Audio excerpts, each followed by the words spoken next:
Why did you choose South Carolina? I was already on this earth going to games when my dad was playing here. Guys like you, guys like Mike Boynton, Trey Kelly, Dominique Archie, going to games and watching you guys and just always wanting to be a part of that. And that overall just led to my decision to stay home. Fast forward, we go to New York and we play Baylor. Frank teams play hard. They play hard-nosed defense.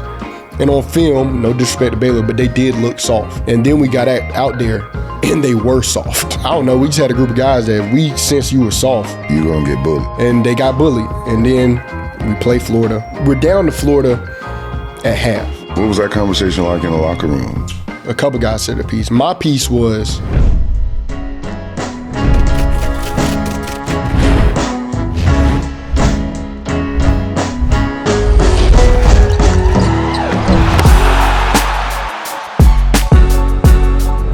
you're here full court with CP. We have a Final Four legend in the building today, Justin McKie. Thank you. Thank you for allowing us to interview you. Appreciate you coming. Appreciate it, man. I'm glad to be here. Me and you, we go way back, so anything for you. For sure, man. I appreciate it, man. South Carolina guys, we're embedded, into Gamecocks, kind of born and bred Gamecock guys. Yeah, man. I know I usually start off with why did you choose South Carolina? I think everybody knows the biggest reason I chose it. Like you say, born and bred. Yeah. I was already on this earth going to games when my dad was playing here, and then you move forward. Guys like you, guys like Mike Boynton, Trey Kelly, Dominique Archie, Brandon Wallace, man, just so many names, so many guys, Balkman, so many guys I can name. Just going to games and watching you guys and just always wanting to be a part of that. And that overall just led to my decision to stay home and play. Yeah, for sure. Okay, cool deal, man. I know, Pops was a hooper, man. He was definitely a hooper. I know he influenced you a lot. Tell me some of the ways that he, passed on his knowledge, of the game. Just hard work, discipline, sacrifice, watching film, 2-a-day workouts. Me and Pops used to get up at 6 o'clock in the morning. Me, Terry Dozier, Pops, PJ Dozier, 6 o'clock in the morning when Pops was still playing ball overseas, home for the summer. Yeah. I'm 10, 11, PJ's Give me a story. 8. Give me a story, man. So quick, man. Something cool, man. A story that you remember of y'all working out together, especially with PJ, of course. Like I say, it was so long ago to where I just remember the workouts. I don't remember anything specific. I do remember it was one time, like me and a couple of my cousins came to the house, so we stayed up to like 3 o'clock in the morning playing video games. I'm like 10, 11. Pops come in there. I was supposed to be up by like 5 because we were working out down at the practice facility. That's where we would work out. I was supposed to be up by like 5. Pops came in there. I went to sleep. He woke me up, and I remember him just being like, "See, you want to be up all night playing video games, but this is sacrifice I'm talking about. You can't be doing that if you want to be great. You can't be doing that if you want to accomplish your goals." So, just stuff like that. Just those type memories of working out. Days where I couldn't stand him. Days where he know I couldn't stand him. Days where I was feeling myself, so he made sure I couldn't stand him. But it all ultimately helped me accomplish the goals and the dreams that I had. Yeah, for sure, man. Definitely. I want to go back a little bit to high school. Like you say, a lot of things were embedded early, and you ended up at a prestige high school, Irmo High School, under a really, really good coach, a legendary coach in Tim Whipple. Who recently retired this past year. Quick story about him. That was his final game was against me last year. I didn't know that. Yeah, that's wild, right? His final game and I looked up to him and studied him and just watched how he maneuvered and operate. Because I've only been coaching 4 or 5 years. You have to. I was always been a sponge like you, man. You know that you learn by people before you. Yep. You know what I'm saying? So that was my cool story, man. Getting a chance to coach against him, for his unfortunately his final game. You know, he retired, but he retired a legend.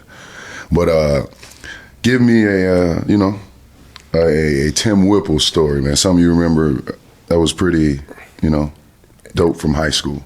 It's so many, man. Like, because you went undefeated your senior year, correct? Yeah. Yep. Gatorade, Mr. Basketball. Mr. Basketball, correct? Yeah, I can't man. leave that out. We can't leave that out. We can't leave that out, man. We got we giving flowers on the pod, man. This is full court, so we got to give all flowers when they're due, champ. And I just want to give you your flowers. That's dope, man. I appreciate it, man. My favorite Coach Whipple memory will always be, and I almost get emotional talking about it. It'll always be walking off of the floor my senior year, hugging him after state championship, because a lot of people may know and some may not. My dad played for Coach Whipple as well, so I've known Coach Whipple since I've been a kid, going to Irmo basketball camp, watching Irmo practices when my dad would be back home for the summer and would practice with him. I've been around that guy for a long time, and just his attention to detail, making you, setting a standard for excellence at Irmo, and just his ability to reinvent himself. I mean, you're talking about a guy who had been coaching at Irmo since the 80s and saw many different personalities, many different types of kids, and his teams over time evolved, and his coaching style and the way his teams played over time evolved. I mean, you're talking about a guy that I think won a state championship in 3 different decades: 90s, 2010s, and 2020s. 6 state championships. But that to answer your original question, that's my favorite memory always, just walking off that floor and hugging him after winning our 2nd state championship together. So you got 2. Yeah. When was your first one? Sophomore year. Shout right. out to Jordan Roper and the twins and David Frazier. Who's shout the team out. Shout them out, man. Yeah, Make sure you do that. those guys. Just again talking about the standard of excellence. I would not. Me and Dietrich Browning, who's playing overseas, he's actually playing with Sendarius right now. Yeah. Overseas, but that's dope. We were the captains and the leaders of that team my senior year. But my sophomore year, we came off the bench. I think we were important pieces to that team, but we did nonetheless. We came off the bench, and without the standard of excellence that those guys showed us, I don't think that we would have gone on to be undefeated and win a state championship my senior year. So shout out to them. Definitely shout out. Always shout out to the seniors. It's always good to have excellent seniors as leaders. I agree. I agree. That's a standard I think you guys had over there for a while. And I totally forgot you. Dietrich was your teammate. Hooper. Yes. Shout out to Dietrich. Man. Yes. Shout out to he's on the team with Sendarius right now. Yep. Right? Yep. Both of them playing together. And Sendarius was our teammate at Carolina, of course. That's where we're going with the conversation, of course, to the good days, to the college days, man. Tell me a little bit about playing with Sendarius, the PJs. You had Hassani on your team, Dwayne Notice. You had some guys, man.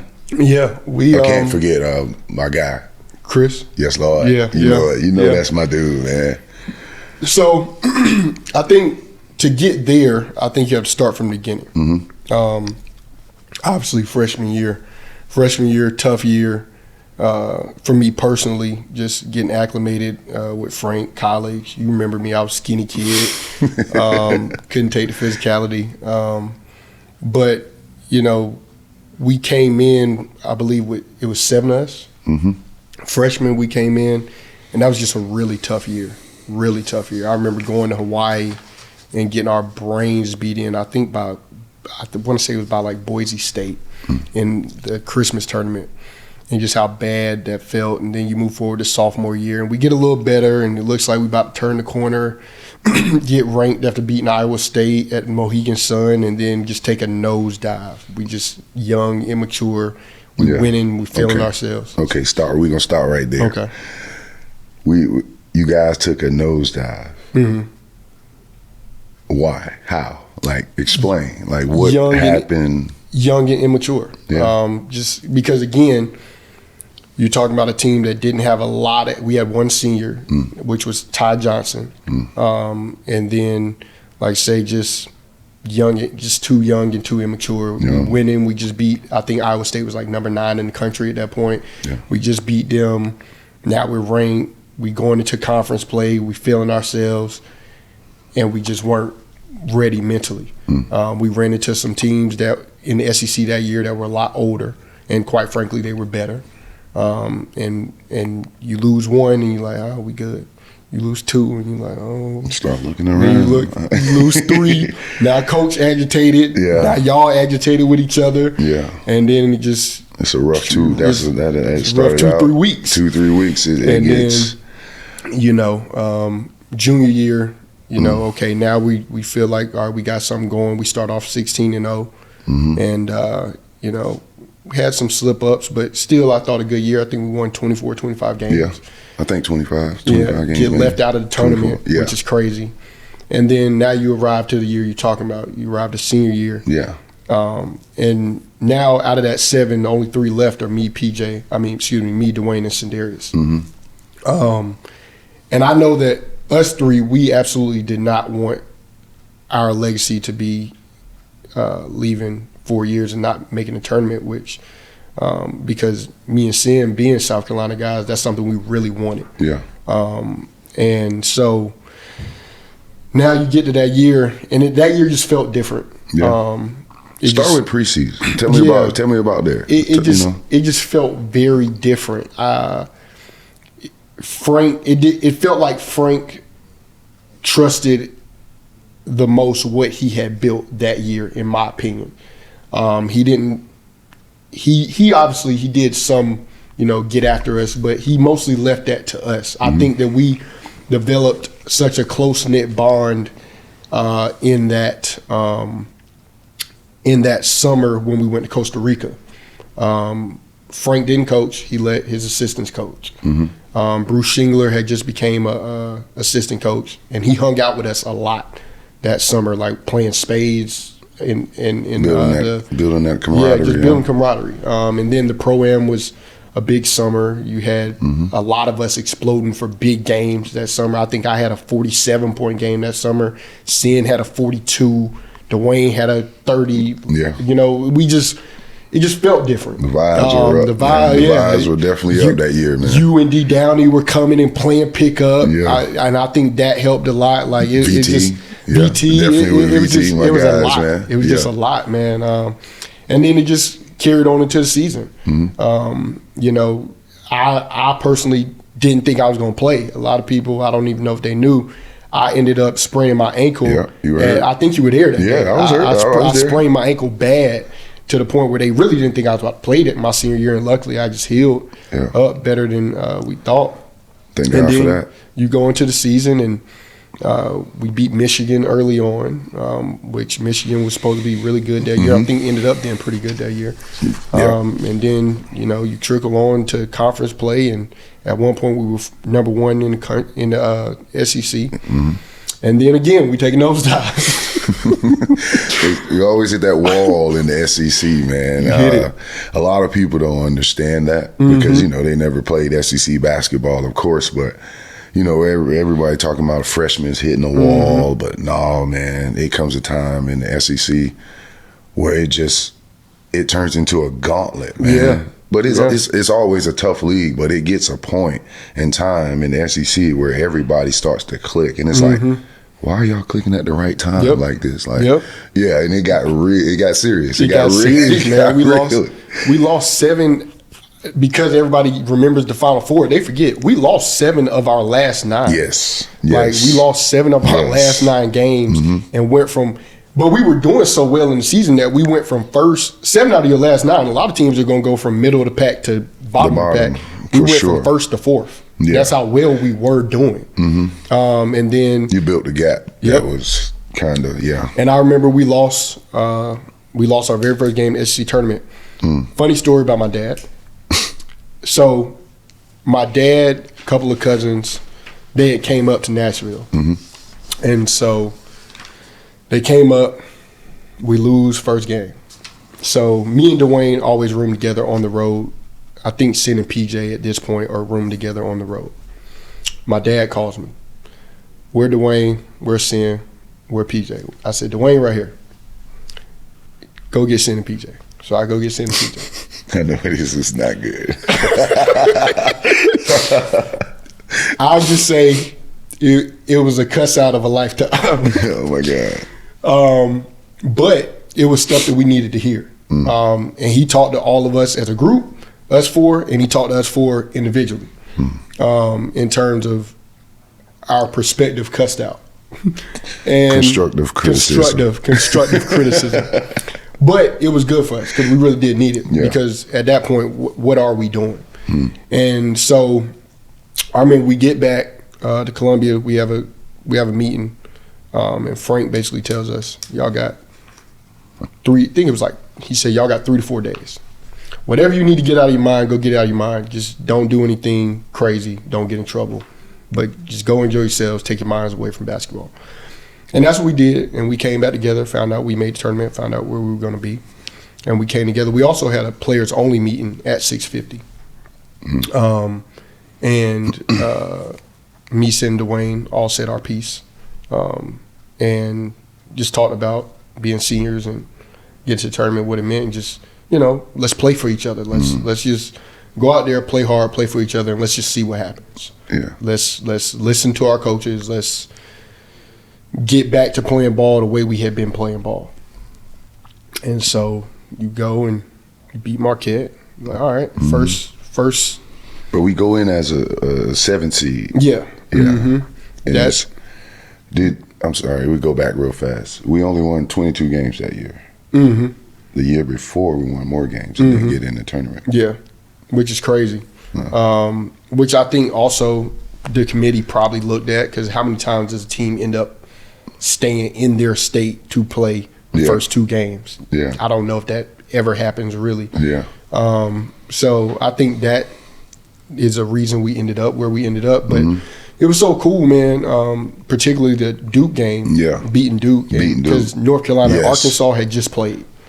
So beating Duke and then North Carolina fans staying to cheer us on against Duke. Legendary. That was fire. I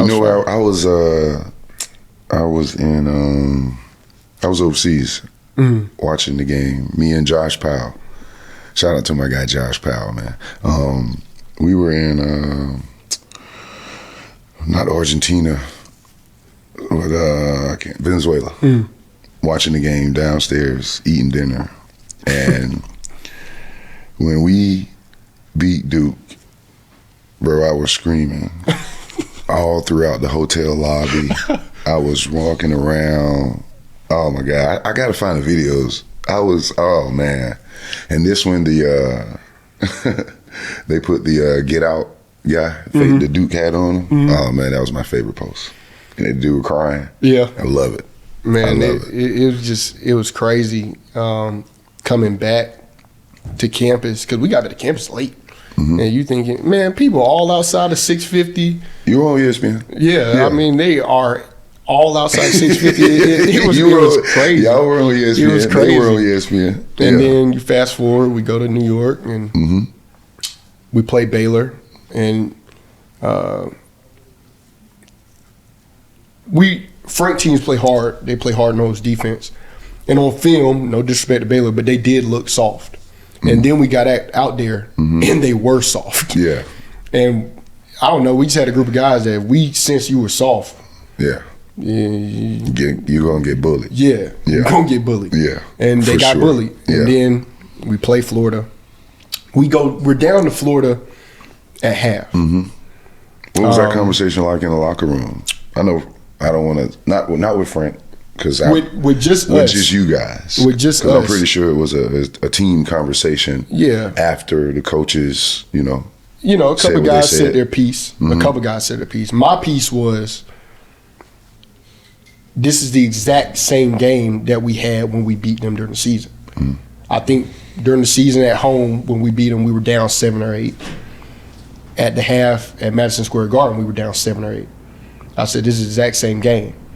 I said, and I remember when we played them at home, Frank came in the locker room and Frank said, all we need to do is come out, get a couple stops, get a couple baskets. So I told her, I said, all we need to do is come out and get a couple stops and a couple baskets.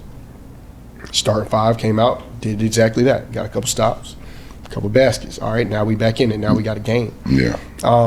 And so now we're rolling, and now it's a dog fight, and it comes down to the wire, and we end up winning the dog fight. And then you go to fast forward so many memories from just afterwards.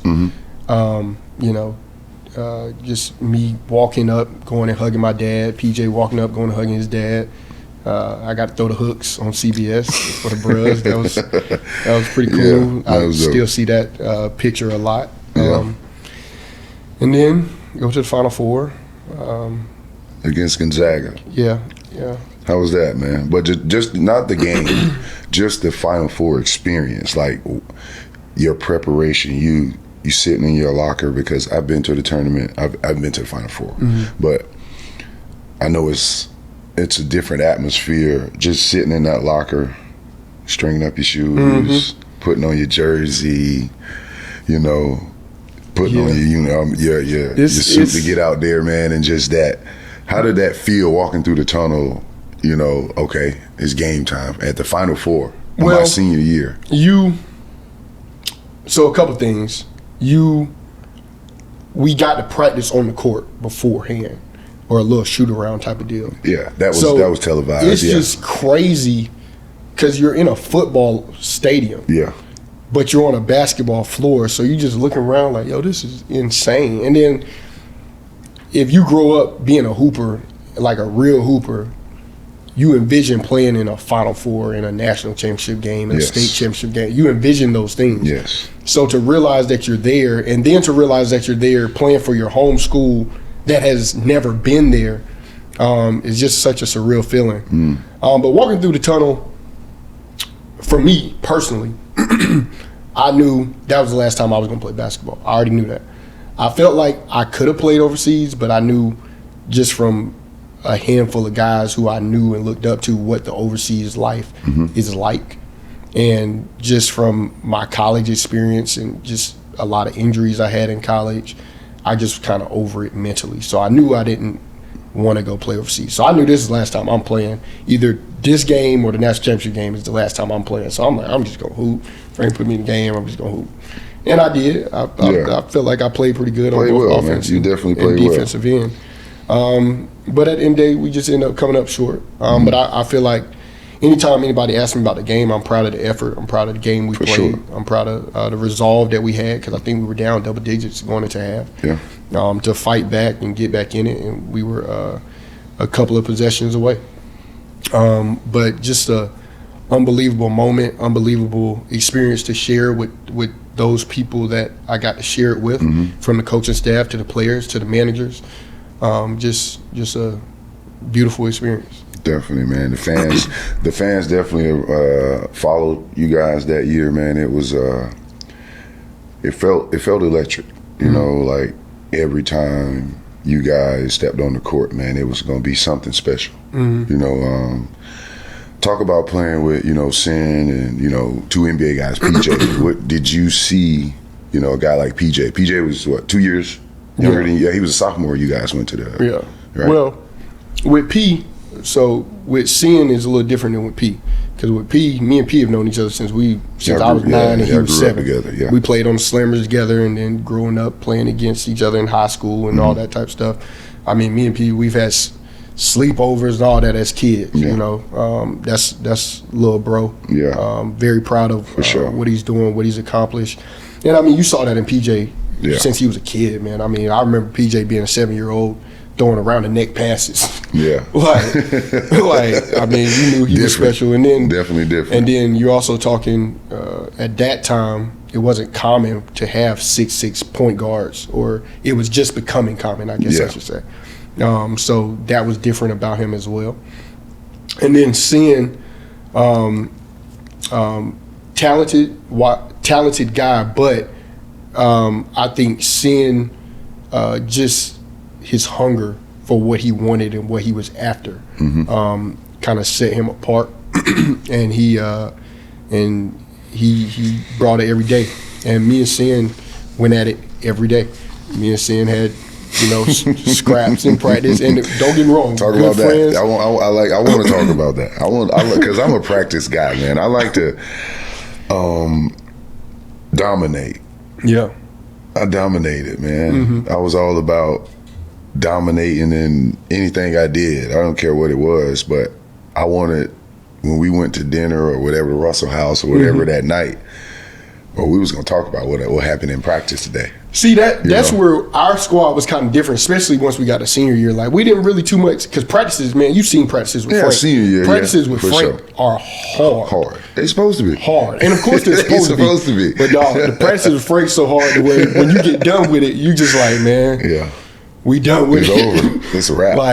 Like you walk into the locker room some days, and Frank, equal opportunist. Like, he'll give it to anybody. You walk in practice some days and you just like, in the locker room at the practice, you're like, dog, was I that bad today? Questioning where you at. And somebody be like, and the guys gonna let you know, either like, nah, man, Frank was kind of today, or they'll be like, yeah, dog, you was tripping. Like, what you had going on today? What's going on? You know what I'm saying? So, like, even after, like, practices and stuff, like, we wouldn't really talk too much about it, but, like, even when me and Sin got into it that time in practice, like, we didn't talk about it. Like, we did routine as usual. You know what I'm saying? Shower, dap up. Hey, we roll and get something to eat at Russ House. Like, because it's practice, it's competition. It's all in good fun. It's all in brotherhood. Like, it happens, dog. You talking about guys that have been the alpha males at their schools that are now coming together.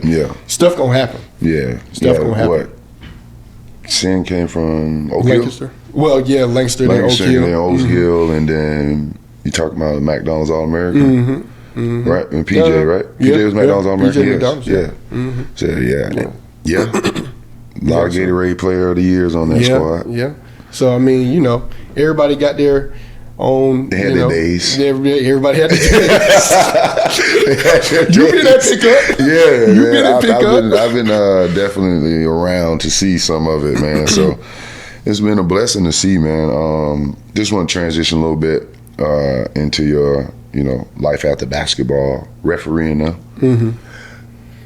What got you into, being a ref, So COVID hit. At that time, I was doing some acting and modeling and personal training, all going pretty well. I remember talking to you about it. All of it was going pretty well, but COVID hits. And when COVID hits, it's kind of like, all right, what am I going to do with life? The rest of the world kind of stopped, right? And so I just got back to, okay, what's the one thing that I've always loved the most and cared about the most, and that was basketball. I had spent at that time 4 years out of it. So obviously I know I'm not going back to play. I've been out of it 4 years. So I actually, I called my dad and I called Frank, because Frank was still here at the time. And I told them, I was like, think I want to get into coaching, Both of them told me, well, everybody's getting their year back because of COVID, so it's not going to be a lot of coaching changes and things like that for you to get in. Tony Green, SEC, Tony Green, SEC referee. He had been trying to get me into officiating from the moment that I stopped playing. I was always a player that had good relationship with officials. Like, I could talk to them, all that type of stuff. I never gave them problems or headache, yelled at them, whatever.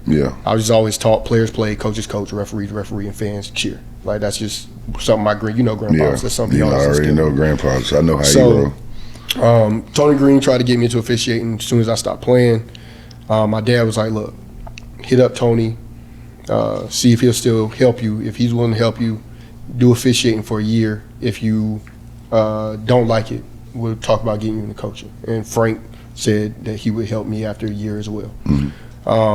So he gets me with a referee that lives here, who's been up and down the ladder, Everett Summers, really good guy. I've been knowing Everett since I was a kid. He would work out at Harpison Rec when I would go play and work out at Harpison Rec. But Everett showed me where to stand and all that. Long story short, we have what they call camps, referee camps. That's how you get in. They sent me to the SAC camp. SAC is a D2 conference. I go to the SAC camp. I know where to stand, obviously, from playing. I know what's a foul, but I don't know the intricate parts of officiating. So I'm like, okay, I'll probably have like a game at the middle of the day, and I'll just watch and see. You know, I'll learn it quick. I have the very first game at 9 a.m. on court 1. Straight in the fire. Don't have a clue what I'm doing. But you have clinicians that are watching you and evaluating you as you're performing. So at the end of the first quarter, the clinician calls me over. He was a retired ACC referee. He calls me over, and he's like, "How long you been doing this? About 3 to 5 years?" I said, "No, sir. This is my very first time refereeing." And he was like, "Talk to you after the game." And we had a talk, and he told me, you know, he thought that I had some skills that you just can't teach, the way I saw the game and things like that. You know, I had a lot to learn, obviously. But he told me, he was like, I think you're going to do well in this business. Stick with it. And so that was 4 years ago. I'll be entering my 4th year, and going into my 4th year, I currently have 3 Division II leagues, 1 JUCO league, and 8 Division I leagues. So I've been blessed so far to move at a rapid pace. A very rapid pace. Yeah. Because I've seen you, and I recently seen you this past summer at EYBL. Yeah. Yeah. It's big time stuff right there, man. I took a picture and sent it to Pops, and he was like, "No, I appreciate it, man." You know, I talk to him all the time, but he's always proud to see you, man. You know, in your element, and you look very comfortable doing it. Appreciate it. You know, I would think you've been doing it way more than you've been doing it, you know, as well, man. Appreciate watching you, you know, just like I say, you're in your element. You're doing what you do, man. I love to see it. Appreciate it, man. Yeah. Appreciate it. It's been fun. Just a weird question, kind of funny. If you can give out 2 texts to anybody, who would it be? My dad. My dad would definitely get one. DJ McKie. This kid will give you 2 texts, man. Seriously? That's, oh my God. And Frank gets tech. For sure? They got to. Both of them? Both of them. Out of the game? I wouldn't, they ain't got to go. You give them one just to make them sit down? Pops gets one. Pops gets one because he's Pops. He has to get one. For sure. Frank gets one because he's Frank. He has to get one. Oh, that is I got a question for you. What's up? What's it been like? Like you talk about PJ, you talk about myself. Like you've seen us since we've been little children, right? What's it like for you to watch us grow to where we are now, but also just the process of watching us come into our own in high school, create our own legacies, and then college, playing with us at pro-ams, playing with us in workouts and pickup. Like, what was that like for you? It was, you know, I have kids of my own, and it was like, because I consider you guys my brothers. Like, seriously, I don't have any brothers. I got all sisters. So any basketball team I was a part of, those are my brothers. You know what I'm saying? And to watch you guys from like little kids just, you know, following the game and just knowing what you guys put into the game, man, it makes my heart smile, man, to see y'all, you know, doing very well in life, you know, coming through Carolina, you know, a place that I've walked the same halls. I've walked the same court I've been in. No, not the same locker room, because you guys had a very, very, very, very upgraded locker room compared to the locker room I had. Yeah, seriously, man. It's been a blessing to watch, man. I you know, me coaching, man, I get joy out of, you know, watching others progress. And that's, you know, when I retired, you know, everybody asked me like, man, what's the, you know, the dopest part about coaching? It's just watching progression. Yeah. I was always been a fan of, you know, the work and the grind, and you guys, you know, exemplify that. I seen you guys. I know what you guys did. You know, I was at practice. Like you say, I was at the pro-ams. So to watch you guys work and grind at your craft and just excel has been a beautiful thing to watch. Appreciate it, man. Appreciate you through the years, man. Just setting an example, being there for us, being a sounding board whenever we wanted to get something off our chest. Sometimes when we didn't know we need to get something off our chest, be like, yo, what's up? What's going on? You all right? Yeah. You know, man, really appreciate that. And you've been that way with me, I know, since I've been, like I said, forever. A young kid, forever. Man. You Coming know? around, Pops coming back, playing with y'all, and I'm Yeah. just on the sideline dribbling the ball. Yeah. You coming over, messing with me, playing with me, you know. For sure. Man, I appreciate that. Those memories will last forever, man. I appreciate you stopping by today, man. Really appreciate that. Of course, man. Of The course. interview, man. Thank you again, brother. No problem. Thanks for having me. Yeah. Full Court with CP. We out.